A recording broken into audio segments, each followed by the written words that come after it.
भक्तजनों, माताओं, बहनों, सादर जय श्री कृष्ण। हमारे YouTube चैनल में आप सभी का बहुत बहुत स्वागत है। मैं हूं आपके साथ आचार्य धर्मेंद्र शास्त्री। आज हम आप सभी को कार्तिक मास महात्म कथा अध्याय 30 सुनाने जा रहे हैं। आप सभी से अनुरोध है कि कार्तिक मास के अध्याय की कथा का अंत तक श्रवण करिएगा और सुनने के बाद अधिक से अधिक लोगों को शेयर भी कर दीजिएगा। बोलिए श्री लक्ष्मी नारायण भगवान की जय। गुरुर् ब्रह्मा गुरुर्विष्णु गुरुर्देवो महेश्वरा, गुरुः साक्षात् परब्रह्म तस्मै श्री गुरुवे नमः। कृष्णाय वासुदेवाय हरये परमात्मने प्रणतः क्लेशनाशाय गोविन्दाय नमो नमः। वसुदेव सुतं देवं कंस चाणूरमर्दनं देवकी परमानंदं कृष्णं वंदे जगद्गुरुं, कृष्णं वंदे जगद्गुरुं। बोलिए श्री लक्ष्मी नारायण भगवान की जय। कार्तिक मास की कथा करती भव से पार, 30वां अध्याय लिखूं हुई हरि कृपा अपार।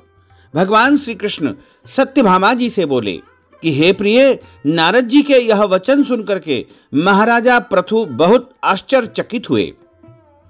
अंत में उन्होंने नारद जी का पूजन करके उनको विदा कर दिया। इसलिए माघ, कार्तिक और एकादशी यह 3 व्रत मुझे अत्यधिक प्रिय है। वनस्पतियों में तुलसी, महीनों में कार्तिक, तिथियों में एकादशी और तीर्थराज में क्षेत्रों में प्रयागराज मुझे अत्यधिक प्रिय है। जो मनुष्य विधि पूर्वक इनकी सेवा करता है उसे मेरी कृपा से समस्त मनोकामनाओं को पूर्ण करने का अवसर मिलता है तथा सभी प्रकार के पापों से छुटकारा प्राप्त होता है। भगवान श्री कृष्ण के वचन को सुनकर के सत्यभामा जी ने कहा कि हे प्रभु, आपने बहुत ही अद्भुत बात कही है कि दूसरे के लिए पुण्य के फल से कलह की मुक्ति हो गई। यह प्रभावशाली कार्तिक मास आपको अधिक प्रिय है, जिससे पति द्रोह का पाप केवल स्नान के पुण्य से ही नष्ट हो गया। दूसरे मनुष्य द्वारा किया हुआ पुण्य उसके देने से किस प्रकार मिल जाता है, यह आप मुझे कृपा करके बताने की कृपा करें। श्री भगवान कृष्ण बोले कि हे प्रिय, जिस कर्म द्वारा बिना दिया हुआ पुण्य और पाप मिलता है उसे ध्यान पूर्वक सुनो। सतयुग में देश, ग्राम तथा कुलों को दिया पुण्य या पाप मिलता था, किंतु कलयुग में केवल कर्ता को ही पाप तथा पुण्य का फल भोगना पड़ता है।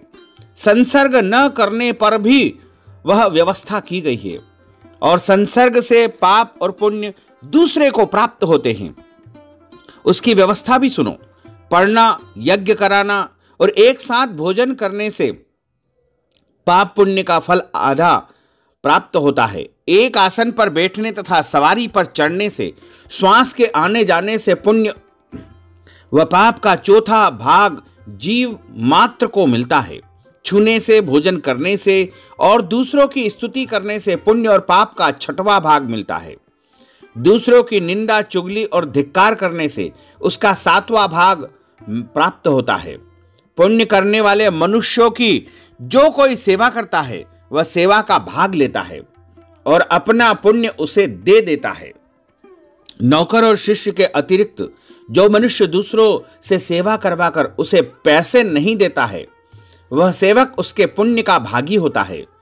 जो व्यक्ति पंक्ति में बैठे हुए भोजन करने वालों की पत्तल उलांग करके यानी लांगता है, वह उसे जिसकी पत्तल उसने लांगी है उसके पुण्य का 6वां भाग प्रदान कर देता है।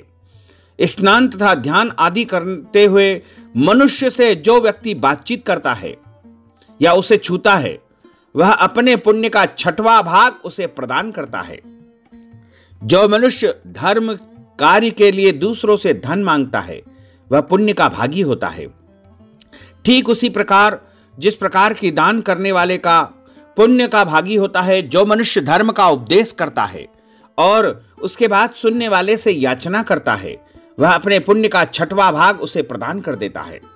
जो मनुष्य दूसरों का धन चुरा करके उससे धर्म करता है वह चोरी का फल भोगता है और शीघ्र ही निर्धन हो जाता है। जिसका धन चुराता है वह पुण्य का भागी होता है। बिना ऋण उतारे जो मनुष्य मृत्यु को प्राप्त हो जाता है उनको ऋण देने वाले सज्जन पुरुष पुण्य के भागी होते हैं।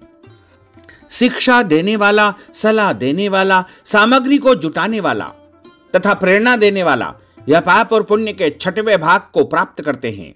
राजा प्रजा के पाप पुण्य के 6ठांश का भोगी होता है। गुरु शिष्यों का, पति पत्नी का, पिता पुत्र का, स्त्री पति के लिए पुण्य का 6ठा भाग प्राप्त करती है। पति को प्रसन्न करने वाली आज्ञाकारी स्त्री पति के लिए पुण्य का आधा भाग ले लेती है। जो पुण्यात्मा पराये लोगों को दान करते हैं उनके पुण्य का 6ठा भाग प्राप्त करते हैं। जीविका देने वाला मनुष्य जीविका ग्रहण करने वाले मनुष्य के पुण्य के 6ठे भाग को प्राप्त करता है। इस प्रकार दूसरों के लिए पुण्य अथवा पाप बिना दिए भी दूसरे को मिल जाते हैं। किंतु यह नियम जो कि मैंने बतलाए हैं वह कलयुग में लागू नहीं होते हैं। कलयुग में तो एकमात्र कर्ता को ही अपने पाप व पुण्य भोगने पड़ते हैं।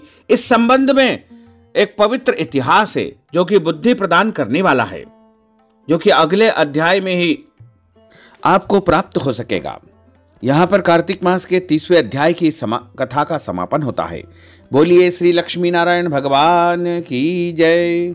अच्युतम केशवम राम नारायणम कृष्ण दामोदरम वासुदेवम हरे श्रीधरम माधवम गोपिका वल्लभम श्री जानकी नायकम श्री रामचंद्रम भजे जानकी मनोहरम सर्वलोक नायकम श्री शंकरादि सेवितम पुण्य नाम कीर्तनम श्री राम राम राम राम राम नाम तायकम रामा कृष्ण वासुदेवा भक्ति मुक्तिदायकम रामा कृष्ण वासुदेवा भक्ति मुक्तिदायकम हरे राम राम राम हरे हरे हरे कृष्ण कृष्ण कृष्ण हरे हरे श्री कृष्ण गोविंद हरे मुरारे हे नाथ नारायण वासुदेवा हे नाथ नारायण वासुदेवा हे नाथ नारायण वासुदेवा हे नाथ नारायण वासुदेवा। बोलिए श्री लक्ष्मी नारायण भगवान की जय। श्री वृंदावन बिहारी लाल की जय। श्री गिरिराज धरण की जय। श्री बालकृष्ण लाल की जय। श्री श्याम सुंदर यमुने महारानी की जय। जगत गुरु श्री वल्लभाधीश की जय। गोसाई जी परम दयाल की जय। श्री गुरुदेव की जय। लाडले लाल की जय। आज के आनंद की जय। धर्म की जय हो, अधर्म का नाश हो, प्राणियों में सद्भावना हो, विश्व का कल्याण हो। सनातन धर्म की जय हो, गौ माता की जय हो, नगर बस्ती की जय हो। आज के आनंद की जय हो, कल के आनंद की जय हो, परसों के आनंद की जय हो, बरसों बरसों के आनंद की जय हो। नमः पार्वती पते हर हर महादेव हर। काल हर, कंटक हर, दुख हर, दारिद्र हर, आनंद की लहर कर। भक्तजनों, माताओं, बहनों, आप सभी से अनुरोध है कि हमारे इस ज्ञानवर्धक वीडियो को अधिक से अधिक लोगों को शेयर करिएगा, लाइक करिएगा, कमेंट करिएगा। और यदि अभी तक आपने सब्सक्राइब नहीं किया है तो अभी और इसी समय सब्सक्राइब कर लीजिए, ताकि इसी प्रकार की ज्ञानवर्धक वीडियो आपको सबसे पहले प्राप्त हो सके। आपको और आपके पूरे परिवार को सादर जय श्री कृष्ण, सादर धन्यवाद।